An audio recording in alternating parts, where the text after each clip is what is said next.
puedes influir en los de alrededor de muchas maneras. Por la fuerza, por la autoridad, porque sacas una pistola. La diferencia entre si lo que vas a hacer es influir y persuadir en positivo o influir y manipular en negativo está en el emisor. Si el motivo de escasez es realista, es real y es cierto, es lo que denominamos ético. Es pensar en qué quiero decir yo, sino pensar en qué quiere la otra persona escuchar. ¿Cómo le pido a esto que haga lo que yo quiero que haga para obtener el resultado que se adecue a lo que yo quiero? Pues en este caso empezamos. Bueno, bienvenidos a otro episodio más de ASR. Hoy tenemos como invitada a Pilar Bringas. Bienvenida. Muchas gracias, encantada de estar aquí con vosotros. Para empezar, cuéntanos un poquito a qué te dedicas y qué es lo que haces. Uy, ¿a qué me dedico ahora? Porque si voy por trayectoria podríamos estarnos aquí el rato entero del podcast. Ahora mismo soy profesora de la Universidad Complutense de Madrid, doy clase de marketing, de comportamiento consumidor, de negociación y ventas, en el IES Business School también, donde doy clase de comunicación, y en la parte, digamos, fuera de la docencia, trabajo con empresas, asesoro en influencia ética, en marketing y en estrategia. Y además he escrito un libro que se llama Marketing no solo publicidad y me dedico también a dar charlas, a lo que se dice speaker, de todo lo que de temas que tengan que ver con comunicación y con personas. O sea, que has hecho un poco de todo, ¿no? Eso es lo que hago ahora. No queremos mirar para atrás. Muchas cosas. Yo trabajé muchos años en multinacional, empecé trabajando además en multinacionales de 7 orígenes diferentes. He trabajado en multinacional americana, en Procter & Gamble, que si os suena es los del Ariel, los del Fairy, los del Pantene, marcas super top. Luego estuve trabajando con otra que a lo mejor os suena más, porque es Heinz, que es ketchup. Sí. De ahí monté una empresa en la época inicial del mundo digital. Se hundió, como era de esperar. No, el modelo de negocio era muy bueno. 15 años después otra empresa se forró con el mismo modelo de negocio. Se llama Groupon. La mía se llamaba gruposdecompra.com, pero era demasiado pronto. Mira, ahora viene el helicóptero. ¿Qué más he hecho? Luego trabajé para una empresa francesa, que seguro que también conocéis. LVMH, Louis Vuitton, Moet Hennessy. Conglomerado del mundo del lujo, súper... De ahí me fui a una empresa también, en este caso de cosmética, griega, a Pivita. Luego la compró un fondo español, Puig, y luego estuve trabajando en una empresa, la última vez que trabajé en multinacional, en una empresa de materiales de bellas artes. Todos los materiales que utiliza la gente para crear, desde rotuladores, pinturas, acrílicos, acuarelas, óleo, todo lo que se te ocurra para así que variadito. O sea, que antes de ser profesora tuviste tu trayectoria con diferentes... Exactamente. O sea, que antes de ser profesora, porque imagino que para ser profesora tuviste que hacer un concurso, sí. Esto. Entonces, antes de hacer eso para ser profesora, ¿qué estudiaste para entrar en todas estas empresas y hacer todo lo que hiciste? Yo me licencié en Ciencias Económicas y Empresariales en la Universidad Comercial de Deusto. Yo soy de Bilbao, aunque llevo ya muchos años viviendo en Madrid. Y entonces, bueno, es lo que ahora se llama ADE, pero que es bastante versátil, porque los conocimientos de negocio luego los puedes aplicar a muchas áreas. Estudié eso y luego efectivamente he estado trabajando. Ahora que sea profesora no significa que no trabaje, porque a mí lo que me gusta de mi labor docente es que yo a la universidad, a los grados, a los posgrados es distinto, pero a los grados les doy la parte de qué es lo que se hace. La universidad se estudia mucha teoría, pero dime qué está pasando, qué se hace en las empresas. Y entonces esa es la parte que yo aporto. Entonces soy profesora asociada, que eso significa que no estoy todo el tiempo en la universidad, precisamente por eso, porque yo necesito estar haciendo cosas en el mundo del negocio. Sí, o sea que aparte de ser profesora haces tus trabajos, tus proyectos... Totalmente. Vale. Háblanos también un poco sobre la persuasión ética, que es una cosa que nos ha interesado mucho a la hora de buscar información sobre ti. Todos tenemos necesidad de persuadir. Nos levantamos todos por la mañana intentando influir en el entorno. Que nos digan que sí, que se hagan las cosas como queremos que se hagan. Entonces este es hace muchos años, vosotros no habíais ni nacido, pero yo ya seguía a el que los americanos llaman The Godfather of Influence, que es el padre de la influencia, ¿no? El padrino, si lo traducimos directamente, que se llama Robert Cialdini, Bob Cialdini, Cialdini se escribe. Robert Cialdini escribió en el año 84 un libro que se llama Influence, luego ha tenido muchísimas influencia, básicamente, luego ha tenido muchísimas ediciones y mejoras, donde anunciaba los 7 principios de la persuasión. Resulta que para persuadir a alguien hay una serie de principios que se pueden utilizar, y la diferencia entre si lo que vas a hacer es influir y persuadir en positivo o influir y manipular en negativo está en el emisor. Depende para que utilices esos mecanismos. Pero me voy a ir un poquito más allá, porque Cialdini enunció los principios de la persuasión en el año 1984 y lo ha seguido trabajando y tiene un corpus de prueba científica, o sea, está científicamente comprobado lo que él está diciendo. Pero es que Aristóteles ya hace 2500 años, en su libro La retórica, ya hablaba de la persuasión por el logos, por la mente, por el ethos, por la credibilidad y la autoridad, y por el pathos o por la emoción, ¿no? O sea, que y esto no ha cambiado. Es algo que viene de hace muchos años. La diferencia entre Aristóteles y Cialdini, salvando todos los respetos y todas las... Seguro que a él no le gustaría que le dijera eso, pero tiene mucho que ver con que ahora hay capacidad de demostrar y de comprobar científicamente que los principios que se enuncian funcionan. Entonces hay 7 principios que son inconscientes, que vienen de la forma de operar de nuestro cerebro, y que, por ponerte uno muy sencillo, que además está hiperexplotado, es el de la escasez. Habréis visto en cualquier publicidad que hayáis visto de ventas, habréis visto lo de solo 3 unidades, o solo hoy, o mañana se acaba, o compra ya. Bueno, en online ya es el colmo, ¿no? El compra ya que se acaba. Si el motivo de escasez es realista, o sea, es real y es cierto, es lo que denominamos ético, la utilización ética del principio, pero también se utiliza de forma que no es ética. Y por eso es un principio que, desde mi perspectiva, está abusado. Sí. Abusan demasiado. Entonces, el principio de la escasez viene de cuando nosotros vivíamos en entornos poco amables. ¿Qué te pasa si no tienes comida hoy? O sea, tu cerebro está preparado para que, en cuanto sepas que hay algo que no va a durar mucho, lo quieres. Claro. Otra cosa es que luego la experiencia que tú tengas de lo que has consumido, de lo que has comido, eso es otra cosa. Pero tú lo vas a querer, a priori, más que otra cosa que hay en abundancia. Porque la diferencia entre tenerlo o no, en aquellos entornos podía suponer que tú y tu tribu o tu familia os moríais. Entonces, ese principio sigue en el chip del cerebro. Es algo que no cambia en los humanos. Exactamente. De momento. Ya veremos con la inteligencia artificial, los chips, ya veremos luego otras cosas. Pero de momento el cerebro sigue en el mismo... Claro. Que además es un principio que está muy comprobado científicamente también con el sesgo del riesgo, la aversión al riesgo.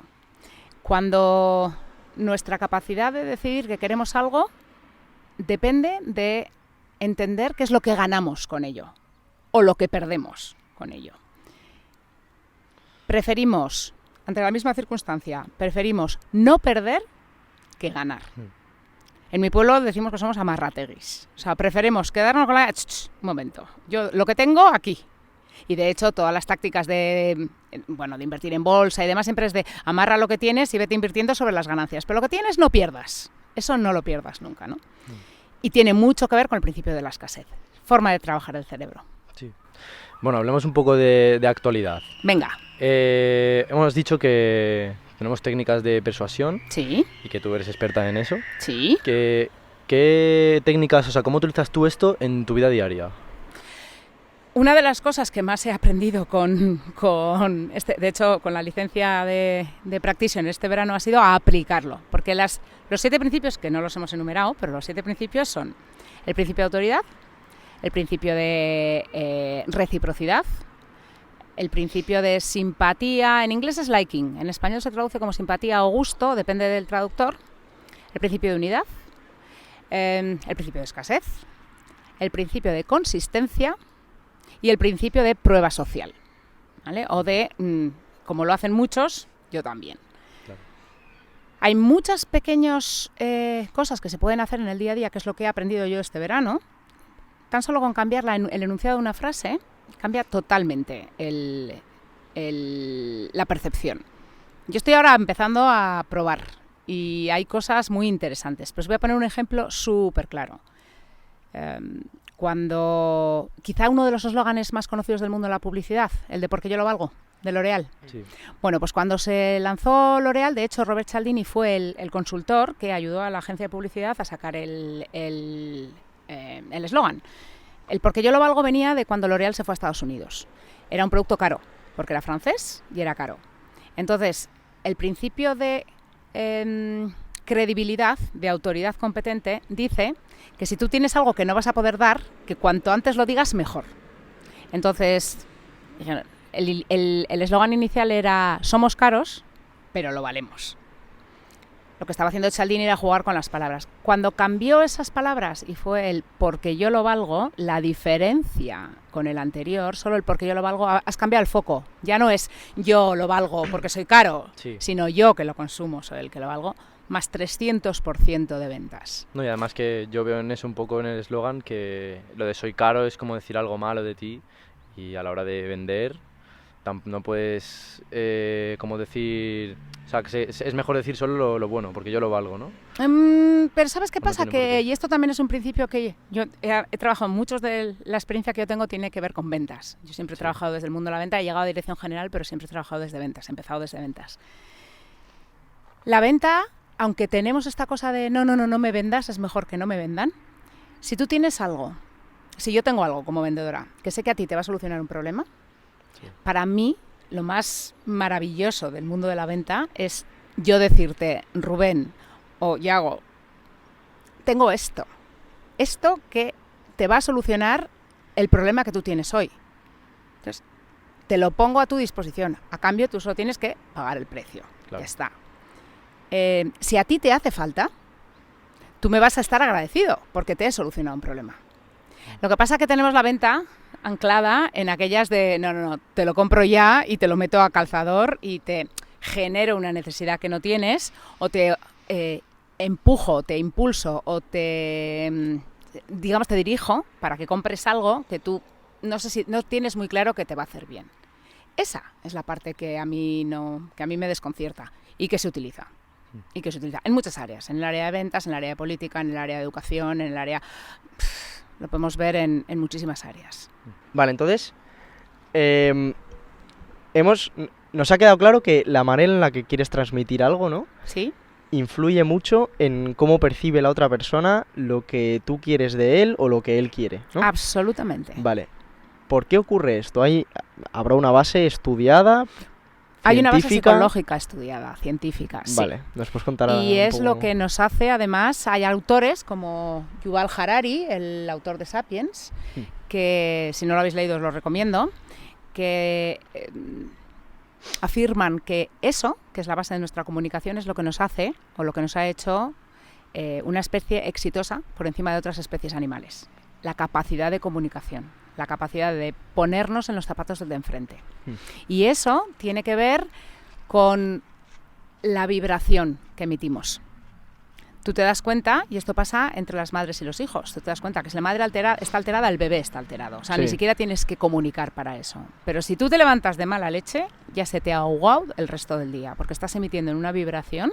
Al final, nuestro cerebro, nosotros emitimos vibraciones, estás emitiendo una vibración que lo que hace es atraer vibraciones similares. Pero esta vibración, tú te refieres a un como a lo que expones mediante tus gestos, mediante tus... Sí. O sea, Sí. no es una vibración física, es un... No, a ver, todo ¿Sí? lo que es vibraciones son ondas físicas. Tú estás emitiendo una onda física ahora mismo para hablar, aunque solamente Bueno, sea, vale. por ejemplo. Pero digo, no es mental. O sea, ¿llega a través de las mentes o llega a través de...? Es más su estado de ánimo, ¿no? Estamos refiriéndonos. Tú la produces efectivamente en función de tu estado de ánimo Y luego la muestras. Y luego la muestras. Y sí que Vale. tiene que ver con el cerebro, porque al final tu cerebro Sí. está hecho para pilotar el sistema humano que eres tú, que es el más complejo que hay. Nos ha descubierto una cosa más compleja que cómo funciona el Sí. cuerpo humano. Entonces el cerebro está ocupado en que tu corazón lata, en que tus pulmones, o sea, que tú respires, en que mantener las constantes vitales y en entender el entorno. Qué hay o qué no hay de amenazante en el entorno, y entonces a ti te pone en guardia, te predispone a... Si de repente hoy estás en la casa solo y oyes ruidos abajo, tu cerebro te dispara un chip de adrenalina porque no sabes quién puede estar. Claro. Y entonces, ante la duda, te pone en guardia. Y eso todo son reacciones químicas que se producen dentro de tu subconscientes. organismo. Que no subconscientes, sino que tú no te enteras, porque si tú te tuvieras que estar enterando de todo lo que pasa en tu cuerpo, o sea, estarías ahora pensando en late, corazón, late, respira, abre los ojos, parpadea, no puedes. Entonces digamos que son automáticas, que están introducidas dentro de un automatismo. Entonces hay una serie de reacciones inmediatas, que eso es lo que le estaba diciendo también a Rubén ahora, ¿no? Que por mucho que tú conozcas los principios de la persuasión y de cómo comunicar mejor, no significa que tú no caigas en las mismas, en los mismos, no voy a decir trampas ni errores, pero caes en el mismo. A mí me pasa. Sí, o sea, es algo natural en lo que no piensas, y la persuasión ética es más que una forma de hablar para que la otra persona entienda algo mejor, es una forma un poco más subconsciente de tú transmitir algo para que la otra persona entienda una cosa de la manera en la que tú le estás queriendo. A ver, cuando tú puedes influir en los de alrededor, vamos a empezar por la base, tú puedes influir en el alrededor de muchas maneras. Sí. Por la fuerza, por la autoridad, porque sacas una pistola, porque tienes, o sea, hay muchas maneras. Si quieres persuadir solamente con la comunicación, entonces ahí lo fundamental y lo más importante que enseñamos en las clases de comunicación es que la comunicación es el otro. Es que tú tienes que asegurarte que el otro está entendiendo lo que tú quieres decir. El para qué de ese mensaje es donde entra la ética.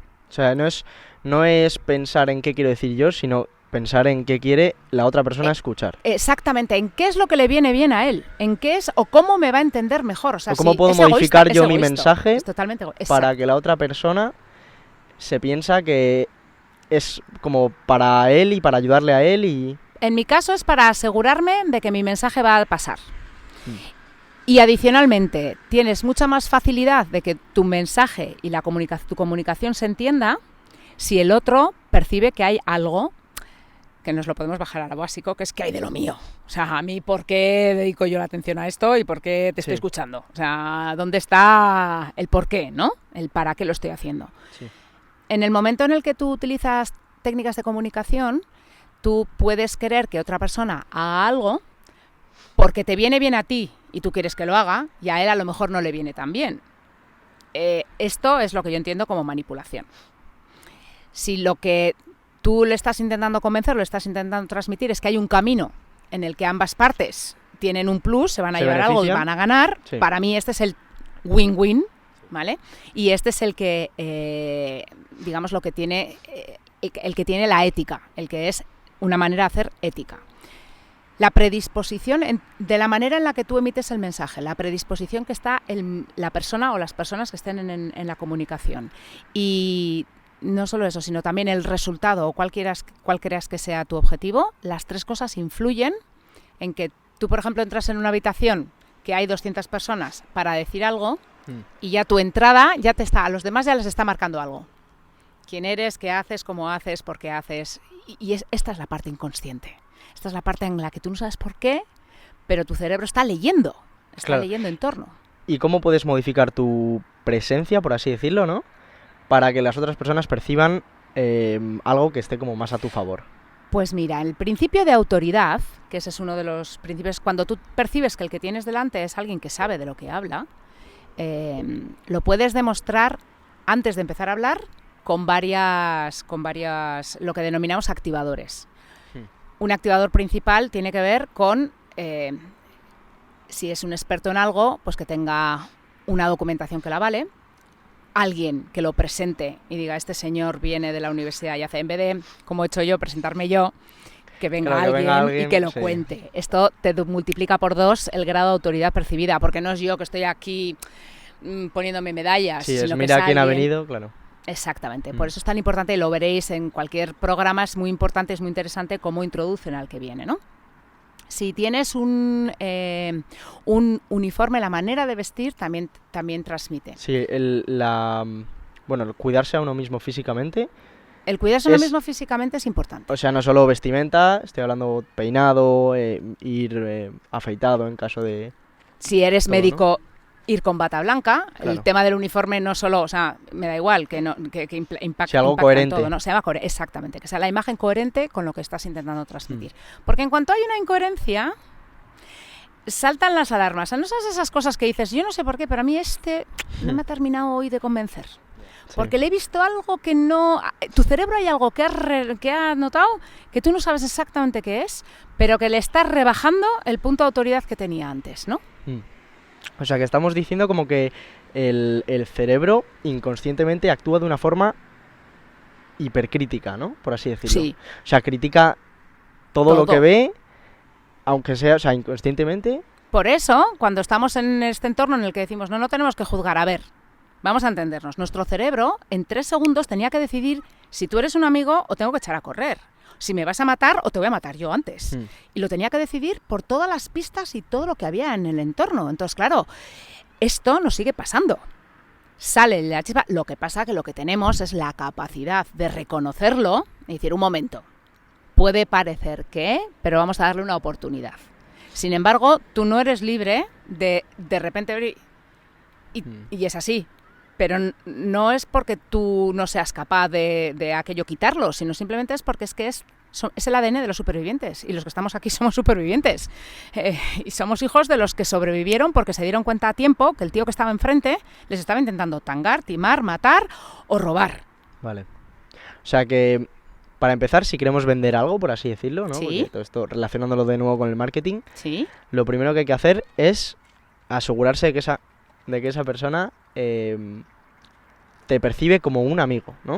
Eso es como el primer paso. Lo primero para vender algo, lo primero que tienes que saber es quién es tu cliente. ¿Quién te va a comprar? O sea, ¿quién es? ¿Para qué estoy haciendo yo lo que estoy haciendo? Todo el que está en negocios está para hacer dinero, para ganar. No sé si mucho o poco, ahí ya podemos discutir, pero para ganar dinero. Sí, desde luego. Entonces, tú tienes que asegurarte que la persona a la que tú van dirigidos tus esfuerzos de comunicación, de venta, es cliente objetivo del producto que tú tienes o del servicio que tú das. Entonces, tú sabes quién es el perfil de tu cliente. Y una vez que tú lo sabes, tú tienes que trabajar tu producto o tu servicio para que se ajuste a las necesidades de ese cliente en concreto. Y entonces lo que llega ya con la comunicación, la venta, tendría que ser fácil.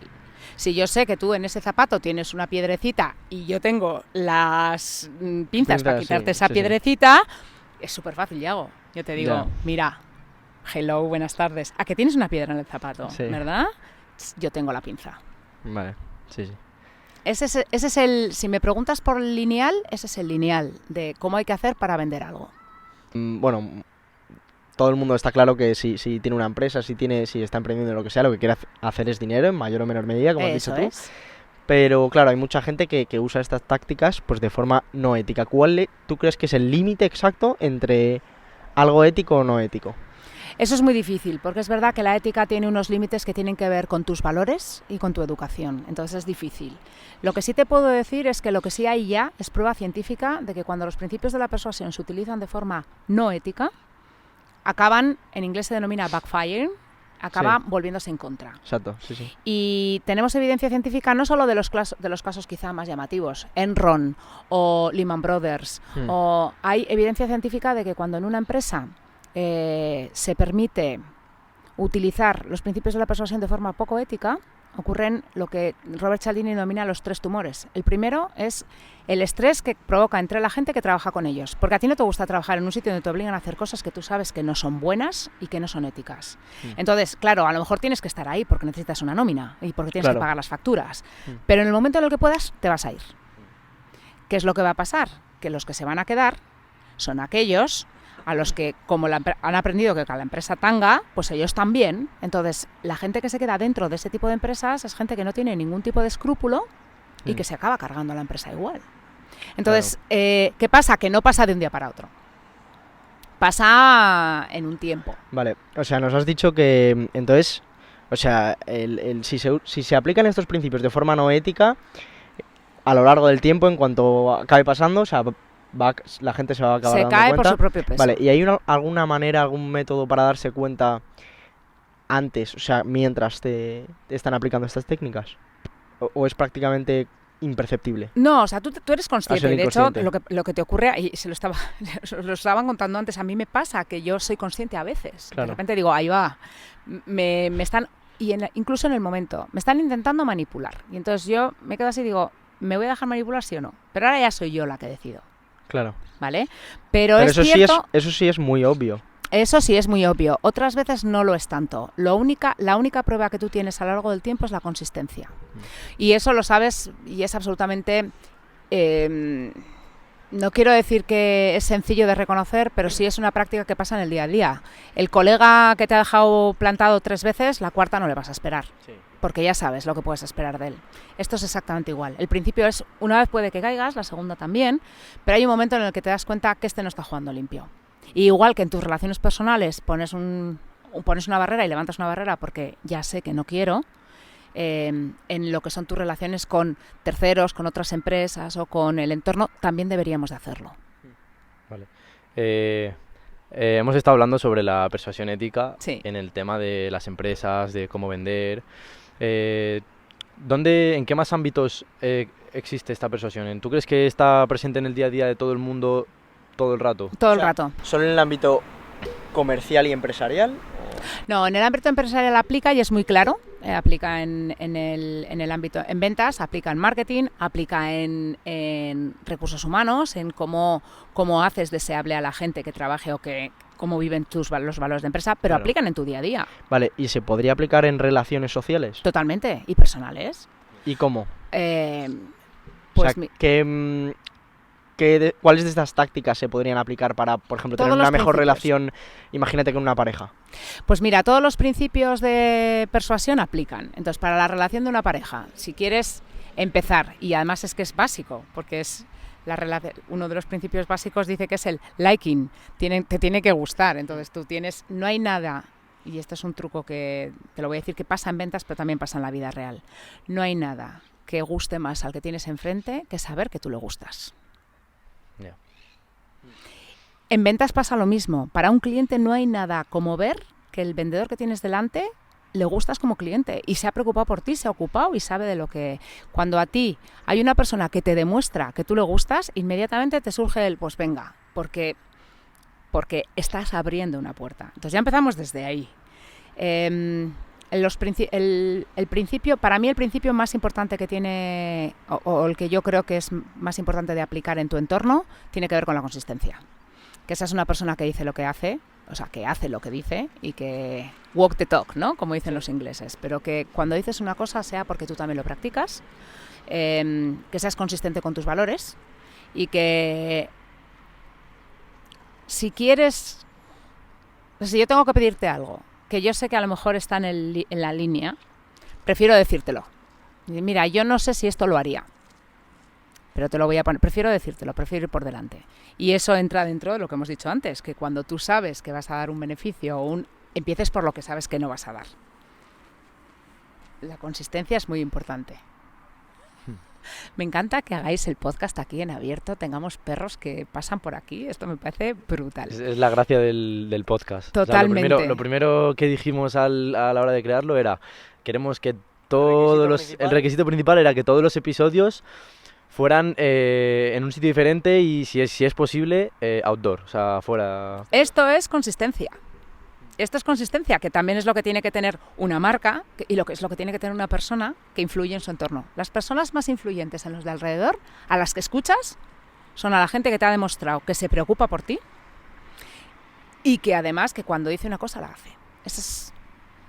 Para mí ese sería el principio básico. Fundamental.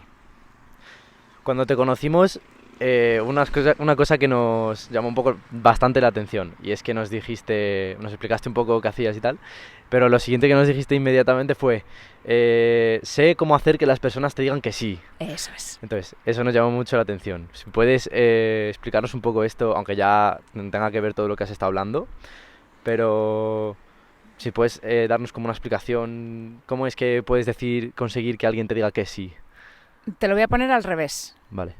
O sea, tiene que ser alguien que tú conozcas, que sepas que le puedes echar una mano con algo. si lo sacamos fuera del ámbito empresarial, que tú le puedes ayudar con algún problema que tiene, que tú tienes la solución y que le puedes echar un cable. Lo que tienes que conseguir es que él entienda, él o ella o ella o todos los... que entienda que tú le transmites que efectivamente has pensado en él. O sea, no es por ti, sino que has pensado en él, has pensado en su necesidad, te has puesto en sus zapatos. Esto se ve muy claro con los niños. Cuando tienes un niño pequeño, no te voy a decir de bebé porque no, pero un niño que además no tiene filtro, inmediatamente se dan cuenta si lo que estás diciéndoles es porque para salir del paso o porque no. Y hasta un determinado grado seguimos teniendo ese instinto, aunque crezcamos. Entonces, tú puedes conseguir que una persona te diga que sí cuando tu propuesta, de lo que sea. Mira, yo llevo 20 años casada. Y a mi marido le gusta mucho la montaña y a mí me gusta el mar. Esto parece una chorrada, pero es que es así. Y además es que es prototípico. Yeah. Entonces, si yo quiero irme de vacaciones y que disfrutemos los dos, ya me voy a ocupar yo de que a donde vayamos haya playa y montaña y que haya planes para los dos. Porque en el momento en que le voy a decir, cariñín, venga, este año nos vamos a ir a Asturias. Porque tú quieres subir picos, o sea, hay picos los que quieras. Pero también hay playa. Y también podemos ir a la playa. Claro. Yo subo contigo, hasta aquí otro día te vas tú solo y tú te vas con tu bici y yo me voy a la playa, otro día conjunto. ¿Por qué me va a decir que sí? Porque ya le conozco, porque lo he pensado y porque para mí es un win y para él también. O sea que el papel de la empatía en esto es importantísimo. Absoluto. Es fundamental. Absoluto. Nosotros desde donde enseñamos comunicación, que es desde la persuasión, siempre empezamos los talleres, las clases, lo que sea, siempre empezamos con la comunicación es el otro. Empatía. No vengo aquí a hablar de mi libro, vengo a entender con qué te puedo ayudar a ti. Claro. Vengo a darte algo que tú vas a valorar. Porque además esto es construir una relación a futuro. Porque eso se llama reciprocidad. Y esto ya lo decía Dale Carnegie. También lo decía Aristóteles y también lo dice Cialdini. Es reciprocidad. Estamos acostumbrados. Como el ser humano solo no podía sobrevivir en la sabana, ni en la tundra, ni en ningún lado, necesitaba crear relaciones. Pues porque tú sabías arar y yo sabía crear fuego. Entonces, pues juntemos nuestras fuerzas, ¿no? Entonces tenemos un chip súper introducido en nuestro ADN, la capacidad de devolver cuando alguien nos ha dado. Y si encima nos han dado algo que es absolutamente, que demuestra que has pensado en la persona que tienes delante, entonces ya es el colmo. O sea, es como, está muchísimo más, no la necesidad, pero el chip de decir en algún momento te lo voy a devolver, está mucho más arraigado. Has dicho antes que tenías un libro, ¿no? Sí. Bueno, se llama Marketing no es solo publicidad. Cuéntanos un poco sobre el libro. ¿Por qué escribes un libro? Pues mira, escribí un libro porque estaba hasta las narices de que cada vez que iba a clase o de que cuando tenía que explicar que yo lo que hacía era marketing, todo el mundo me sacara la parte negativa. Sí, convencernos de necesidades, de crearme necesidades que no tengo. Cachis, o sea, cuando tú te dedicas al marketing es como, ¿qué pasa? ¿Que solamente esto es lo que estamos dejando ver? No, el marketing bien hecho es saber a qué cliente sirves, qué valor añades y cómo lo comunicas, las 3 patas. Y entonces un poco... También es verdad que lo hice porque cuando tú quieres saber de marketing, lo que hay son unos tochos muy gordos. O sea, tienes a Kotler, hay mucho de marketing escrito. Pero en 170 páginas, en español, y con ejemplos de empresa española. Pymes, la mayoría. O sea, ni Telefónica, ni Endesa, Empresas pequeñas. Empresa pequeña, que hacen muy buen marketing con muy pocos medios. Y por eso decidí que me iba a poner a escribirlo. Lo que no pensé nunca era que me lo iban a publicar, la verdad. Pensé que iba a ser algo más para dar, ¿sabes?, como a los alumnos. Y bueno, pues tuve la suerte de que la editorial Lead se interesó rápidamente y bueno, pues estoy ya preparando el siguiente. En tu libro explicas un poco el marketing en general, sí. Y también cuentas... enfatizas en la parte buena, ¿no? Porque antes has dicho que todo el mundo veía como la parte mala, buscar las necesidades para tal... Eso es, explico por qué es necesario tener una persona que se dedica al marketing y por qué yo creo que el marketing está dentro del corazón de la empresa, sí. Y lo que hago es básicamente, son 9 capítulos y cada uno de ellos lo que pasa es por una de las etapas de marketing y... Intento que sea en un lenguaje súper asequible. Se lo ha leído gente que nunca había sabido nada de marketing, se lo ha leído gente que nunca había... los lectores beta que te hacen, ¿vale? Sí. Gente que nunca había estudiado empresa y la realidad es que el feedback que tengo es bastante positivo. Dentro que los libros de empresa, no son las novelas que se venden más entretenidas. Vale, y ¿Lo haces más desde el punto de vista de la teoría o ejemplificas todo? O sea, ¿le pones todo como una base detrás de esto pasa? Trato de contarlo de una forma muy asequible, trato de contarlo de una manera dinámica. Y es un lenguaje divulgativo, o sea, hay cosas técnicas pero muy poquito, y luego lo que hago es en cada uno de los conceptos siempre están ejemplificados con una empresa. Y explico, al final hay 9 capítulos y son 8 empresas con las que voy jugando en distintas partes del marketing, cómo lo hacen mejor, desde una startup a empresas que llevan, pues eso, que hacen cosas tan poco sexys como máquina herramienta, que es una cosa como hello, pues es súper importante, es industrial, pero también se puede hacer marketing. Vale. Entonces, explicas en el libro estas metodologías para persuadir a la otra persona, ¿no? No. ¿No? No. El libro, la parte de persuasión está en la parte de ventas. Paso por encima, pero no está enfocado. En el que estoy preparando ahora... Sí, es completamente. Este sí. Vale, este se llama... un poco... Bueno, voy a contar un poco, espero que no se gafe, pero este se llama Influencia Online. Y es cómo aplican los principios de la persuasión a las redes sociales. A las redes sociales, a las webs, a los sitios web. En general En general al mundo online, porque muchas veces no sabemos si aplica igual o no, porque además tienes menos tiempo, porque además no ves a la otra persona, porque además es que hay una serie de cosas que pueden aplicar de forma diferente. Y son estudios que además tiene detrás más de 6.700 webs que se han estudiado, y sitios web y de e-commerce que se han estudiado, y donde hay una serie de tácticas y de técnicas. ¿Y qué diferencias a grandes rasgos entre la comunicación y la persuasión cara a cara, digamos, y la comunicación y la persuasión online ves? O sea, tiene que haber... La principal, vosotros la sabéis muy bien. O sea, que te hagan ghosting en persona es mucho más difícil que en el mundo social. Sí. A ver, es que desaparecer detrás de una pantalla, tienes que enganchar el doble, tienes que ser mucho más creíble, tienes que tener mucho más claro para quién eres cuando tienes que online. Enfatizar mucho más en tu propia imagen. No. Por así decirlo, No, tienes que saber, cuando yo abro una página web, en el fondo mi cerebro está buscando qué hay de lo mío. O sea, vale, ya sé quién es este tío, pero ¿para mí qué? O sea, ¿qué es lo que puede darme, no? Sí. Entonces, si tú eres, en su contrario, si tú eres el que tienes tu página web, lo primero que tienes que tener muy, muy claro es quién quieres que se quede y quién te da igual que navegue o se vaya. Sí. Y a partir de ahí, o sea, la definición de quién quieres que se quede es tan importante porque para esa gente es para la que vas a hacer tu landing, tu home y todos tus servicios, y lo vas a articular para esa gente. Sí, o sea, luego hay muchas cosas que tienen que ver con copy, que cómo cuentas las cosas, cómo las dices, de qué forma las dices. Sí, el copywriting es súper, ¿no? Súper acertado, súper crítico y o sea, súper corto y muy que enganche bien. En este libro incluyes un poco el tema de la inteligencia artificial. Hay una parte, ¿no? La tengo ahí, no tengo... Es que como todavía estoy ahí en ello, pero me gustaría meter una parte artificial. Inclúyela, yo te recomendaría que la incluyeras. Me gustaría poner una parte de la inteligencia artificial porque ahí es un tema apasionante que requiere casi un libro para él solo, ¿no? Claro.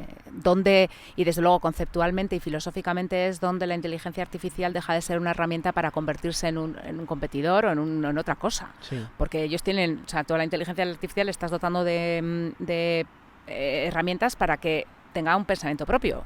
Sí.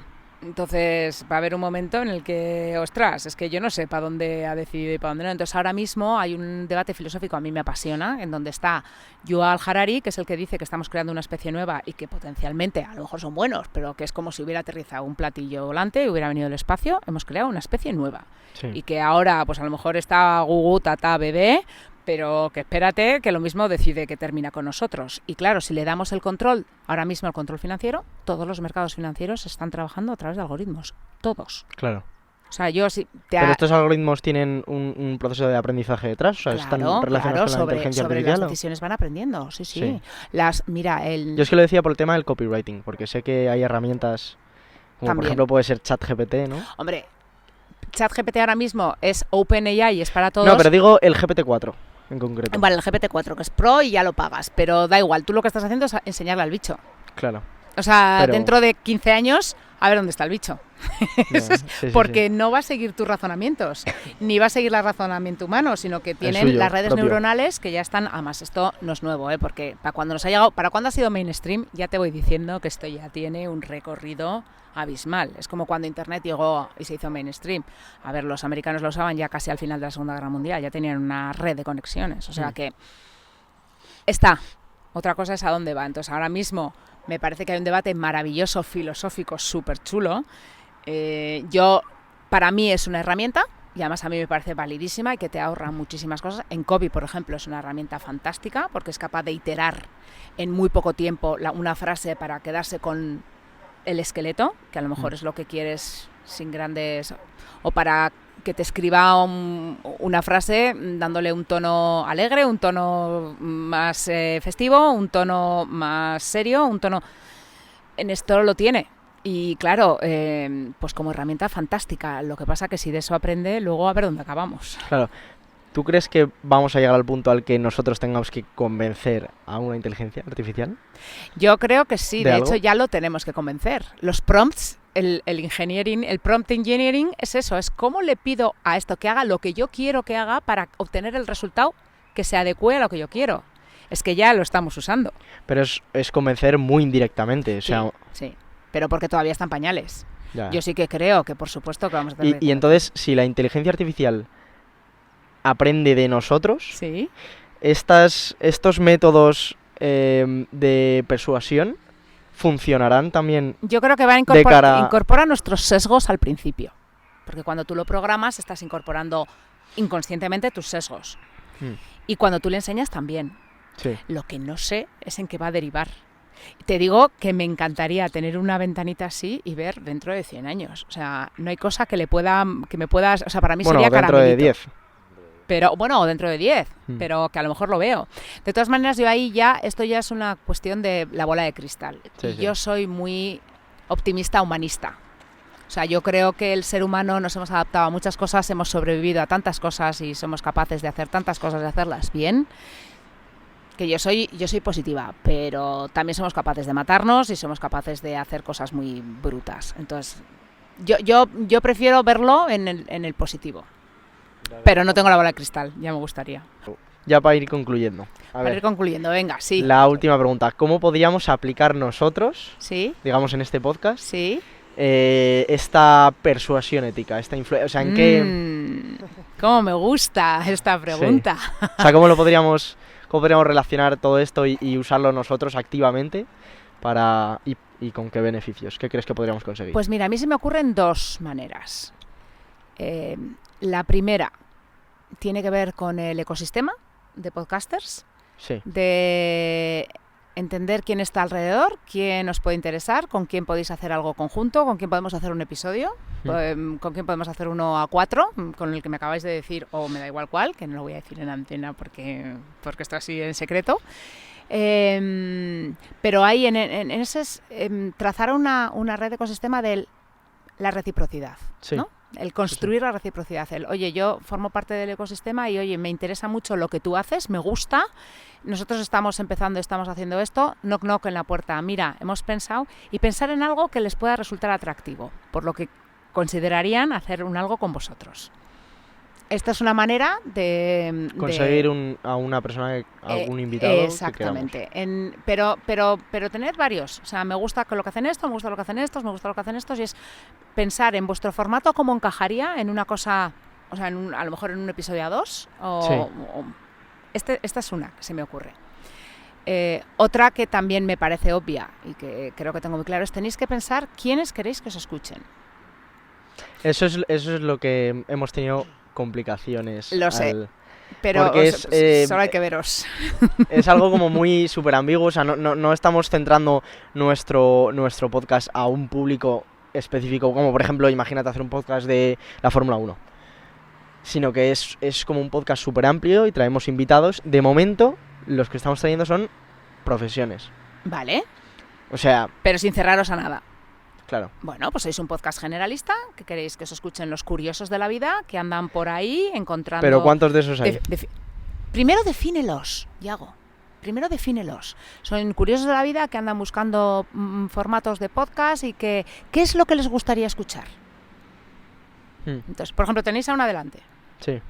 Yo os vi y dije, ahí va, yo es que soy súper fan del formato podcast, a mí me añade muchísimo valor y me encanta. Entonces, contadme quiénes sois y qué hacéis. ¿Tú qué crees que les gusta? O sea, primero, lo más importante es ¿qué os gusta hacer a vosotros? Esto es innegociable. Esos son los valores de la ética que hablábamos, ¿no? O sea, ¿qué es lo que os gusta hacer a vosotros? Y ahora, con esto que nos gusta hacer a nosotros, ¿con quién queremos conectar? Pues con gente como nosotros, que tengan muchas inquietudes, que sean curiosos, que busquen... Y luego solo hay que ver dónde están. ¿Qué escuchan? Y ahí es donde te digo, piensa en cómo puedo llamar a la puerta de uno. Si llamas a 15, o sea, por el ratio normal, tú ya sabes que el ratio de venta son 100 contactos, 10 visitas, una venta, ¿no? Una venta. Este es el ratio habitual. Si tú haces una propuesta bien pensada, me he estudiado tu formato y sé cómo es, y a mí me viene fenomenal y creo que podemos hacer algo juntos, hacemos esto, si tú haces 10 de esas, una te va a decir que sí. Por ratio estadístico. Sí. Entonces, para mí, el principio de reciprocidad para crear una relación con tu audiencia primero, porque además tú lo que quieres además es eso, es tener una audiencia de convencidos que pueden ser un nicho, pero que luego eso se va expandiendo como una onda, que eso es como han ido creciendo todos los podcasts. Claro. Y la base y la esencia está en que se note que os divertís. Porque si no os divertís, lo que transmite al otro lado, y hay algunos... No se puede hacer. Hay algunos, o sea, para mí el éxito de Nadie Sabe Nada, que son como los dioses del mambo, son que Buenafuente y Andreu se parten de risa a ellos y se lo están pasando bien. Entonces, realmente, si tú quieres un podcast para echarte unas risas un sábado por la mañana o un día que estás hasta los pelos y no sabes cómo, te los pones porque sabes que te vas a reír y te lo están transmitiendo. Y eso es muy importante. Que vosotros tengáis muy claro qué es lo que os divierte y luego, vale, esto que nos divierte a nosotros, ¿cómo le damos forma para que haya otra gente que también les guste? Sí. Y ese es el principio de la reciprocidad y el de la consistencia. No va a ser de la mañana a la noche. Va a llevar un ratito. Pues muchas gracias por venir, a Pilar. Vosotros, me ha encantado. A mí también. Sea, que ya tenéis una seguidora que ya lo sabéis. Muy interesante el podcast, la verdad. Y de los más interesantes, por no decir el más interesante hasta ahora. Encantada. Sin quitar el crédito a los demás. Encantada y estoy de verdad que ardo en deseos de ver a dónde llegáis. Claro pues eso nosotros también estamos viendo a ver hacia dónde vamos primero para saber hacia dónde llegamos. Súper. Pues gracias, nada, chicos. muchas gracias a todos. Nos vemos.